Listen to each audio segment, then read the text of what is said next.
સાહેબ, આજે ડમ્પર પકડ્યા એ વિશે શું કહેવા માંગો છો? આજે રાત્રે 2 વાગ્યાની આસપાસ અમારી નાયબ કલેક્ટર પ્રાંત ચોટીલાની ટીમ સાથે અમોએ જસદણ ચોટીલા હાઈવે ઉપર આકસ્મિક રીતે તપાસણી અને રેડ પાડવામાં આવેલી હતી અને આ રેડ દરમિયાન જુદા જુદા તદ્દન ગેરકાયદેસર રોયલ્ટી પાસ વગરના ઓવરલોડ ભરેલા કુલ 8 ડમ્પર જપ્ત કરવામાં આવેલા છે। આ ડમ્પરની વિગતે જોવા જઈએ તો મહેશભાઈ મંગળુભાઈ ખવડ રહે નવા જસાપર સાયલા, જયરાજભાઈ રંગપરા રહે સાપર સાયલા, ભરતભાઈ ચાપરાજભાઈ બોરીચા રહે થાનગઢ, રાજુભાઈ નાગરભાઈ કટોસરા રહે નવા જસાપર સાયલા, જયદેવભાઈ રહે ગોંડલ, સુરેશભાઈ મંગળુભાઈ ખવડ રહે નવા જસાપર, રાજુભાઈ મનસુખભાઈ ખેરવાડિયા રે રતનપુર સાયલા અને શિવ એન્ટરભાઈ જાડેજા રે ગોંડલ।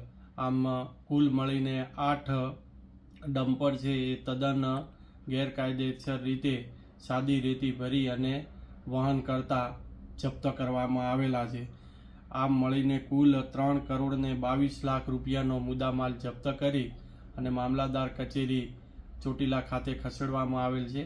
આ તમામ ઇસમો સામે the Gujarat prevention of illegal mining, transportation and storage rules 2017 અંતર્ગત કાર્યવાહી હાથ ધરેલ છે।